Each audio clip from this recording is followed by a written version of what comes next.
সুপ্রিয় শিক্ষার্থী, আসসালামু আলাইকুম। আরিফস একাডেমির পক্ষ থেকে তোমাদেরকে জানাই শুভেচ্ছা। আশা করি তোমরা ভালো আছো এবং সুস্থ আছো। তো আজকে আমি তোমাদের গণিত বই পৃষ্ঠ নম্বর 66 এর 7, 8 এবং 9 এই তিনটি অঙ্কের সমাধান করে দিব। ঠিক আছে, তাহলে চলো প্রথমে আমরা 7 নম্বরটা সমাধান করি। তো 7 নম্বর বলছে, দেখো 2304 মিটার লম্বা একটি তারকে 96টি সমান ভাগে ভাগ করা হলে প্রতি ভাগের অর্থাৎ এক ভাগের দৈর্ঘ্য কত মিটার। ঠিক আছে, তাহলে 2304 মিটার লম্বা তারকে আমরা 96টি সমান ভাগে ভাগ করব। তাহলে একটি ভাগের দৈর্ঘ্য কত সেটা আমাদেরকে বের করতে হবে। তাহলে আমরা এটা যদি সমাধান করি তাহলে লিখতে হবে কি 96টি ভাগের ঠিক আছে, 96টি ভাগের মোট দৈর্ঘ্য। ঠিক আছে না, মোট দৈর্ঘ্য সমান সমান কত? 2304 মিটার। 2304 মিটার। ঠিক আছে, 2304 মিটার। ঠিক আছে, অতএব তাহলে প্রতি ভাগের দৈর্ঘ্য কত এখন আমাদেরকে বের করতে হবে, অর্থাৎ একটি ভাগের দৈর্ঘ্য বের করতে হবে। অতএব একটি ভাগের দৈর্ঘ্য, ঠিক আছে, মোট দৈর্ঘ্য বা দৈর্ঘ্য, তাহলে 96টি ভাগের দৈর্ঘ্য যদি 2304 মিটার হয় তাহলে একটি ভাগের দৈর্ঘ্য আরো কম হবে, তাই না? আর কম হলে কি করতে হবে? ভাগ করতে হবে, তাই না? তাহলে আমরা এখানে 2304-কে ভাগ করব কত? 96 দ্বারা। ঠিক আছে, তাহলে আমাদের উত্তরটা চলে আসবে। যদি এখন আমরা এটা ভাগ করি, দেখো 96 দ্বারা আমাদেরকে বের করতে হবে 2304, তাই না? তাহলে দেখো এপারে দুইটা সংখ্যা আছে, তাহলে আমাদেরকে এপারে দুইটা সংখ্যা নিতে হবে। তাহলে 23কে 96 দ্বারা ভাগ যাবে না, তাই কি করবো? আর একটা সংখ্যা বাড়ায় নিতে হবে, তাহলে 230। তাহলে এখন 96 ঘরের নামতা আমাদেরকে 230 পর্যন্ত পড়তে হবে। কিন্তু ভাইয়া দেখো, আমরা কি 96 ঘরের নামতা জানি না, তাই কি করব?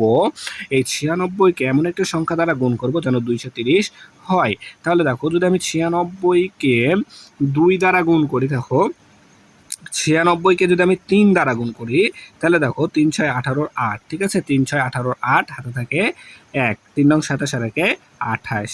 ঠিক আছে, তাহলে 288 হয়ে যাচ্ছে, তাহলে বেশি হয়ে যাচ্ছে।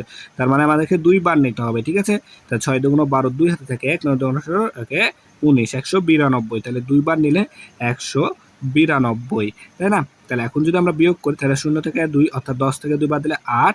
ঠিক আছে, হাতে থাকে 1, 1 দিলাম থেকে 9কে 9 হয়ে গেল 10, তার মানে 13 থেকে 10 বাদ দিলে 3, আবারও হাতে থাকে 1, 1 দিলাম 2কে 2 হয়ে গেল 1কে 1 হয়ে গেল 2, তাহলে 2 থেকে 2 বাদ দিলে 0, 0 দাম নাই। ঠিক আছে, তাহলে এখন কি করবো? এই 4 এখানে আমরা নামাই দেবো। ঠিক আছে, তাহলে দেখো যদি আমরা এখন যে তাহলে 96কে আবার 3 দ্বারা যদি গুণ করি তাহলে পাবো 288। ঠিক আছে, 288।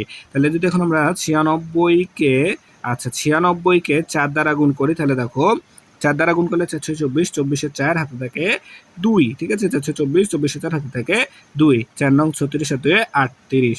ঠিক আছে, তাহলে 384 চলে আসলো। দেখো 96কে 4 দ্বারা গুণ করলে 384 চলে আসছে। ঠিক আছে, তাহলে 24, তাহলে আমরা এখানে লিখে দেবো 24 মিটার। ঠিক আছে, তাহলে দেখো একটি ভাগের দৈর্ঘ্য কত? 24 মিটার। ঠিক আছে, তাহলে উত্তর 24, সুন্দর মতো লিখতে হবে 24 মিটার। ঠিক আছে, তাহলে এবার দেখো 8 নম্বর। তো 8 নম্বর বলছে যে 500টি পেন্সিল থেকে প্রতি বাক্সে 12টি করে পেন্সিল রাখলে কতটি বাক্সের প্রয়োজন পড়বে এবং কতটি পেন্সিল কি অবশিষ্ট থাকবে। ঠিক আছে, তা তোমার কাছে মনে করো 500টি পেন্সিল আছে। ঠিক আছে, এই 500টি পেন্সিল, প্রতিটি বাক্সে অর্থাৎ একটি বাক্সে 12টি করে রেখেছো। ঠিক আছে, প্রতি মানে কি একটি, তাহলে একটি বাক্সে 12টি করে পেন্সিল রাখলে তোমার কতটি বাক্সের প্রয়োজন পড়বে, তাহলে এটা আমাদেরকে বের করতে হবে। তাহলে দেখো এখানে 12টি পেন্সিল, এখানে আমাদেরকে লিখতে হবে 12টি পেন্সিল 12টি পেন্সিলের জন্য বক্স প্রয়োজন। ঠিক আছে, বক্স প্রয়োজন একটি। ঠিক আছে না, একটি বাক্সে যেহেতু আমরা 12টি পেন্সিল রাখি তাহলে 12টি পেন্সিলের জন্য একটি বক্স প্রয়োজন, তাই না? তাহলে এখন আমাদের বক্স পেন্সিল আছে কয়টি? 500টি। তাহলে অতএব 500টি পেন্সিলের জন্য বক্স প্রয়োজন, তাহলে 500 ভাগ 12টি, তাই না? তাহলে এখন দেখো, তাহলে 500কে 12 দ্বারা যদি ভাগ করে দিই তাহলে উত্তরটা চলে আসবে, তাই না? তাহলে 12 দ্বারা 500কে ভাগ করতে হবে, তাহলে 4 12 48। ঠিক আছে, তাহলে বিয়োগ করলে দেখো এখানে আমাদের 2 হবে আর এই 0 নেমে যাবে, তাহলে এখন যাবে একবার 12কে 12, তাহলে 8। আর এখানে 1 দিয়ে দিলে 2 তে 2 বাদ দিলে 0, 0 দাম নাই। ঠিক আছে, তাহলে দেখো 41টি বাক্সের প্রয়োজন পড়বে।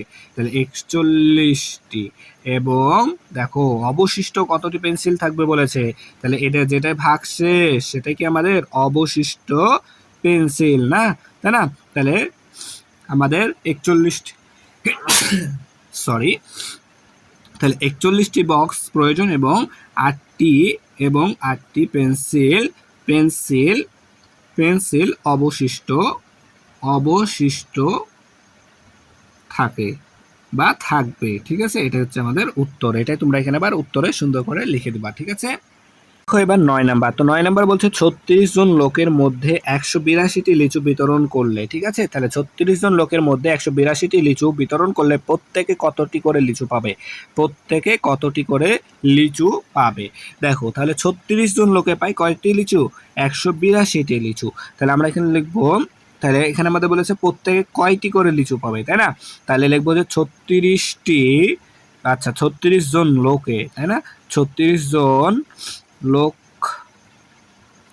লিচু পায়, 36 জন লোক লিচু পায় সমান সমান 182টি, 182টি।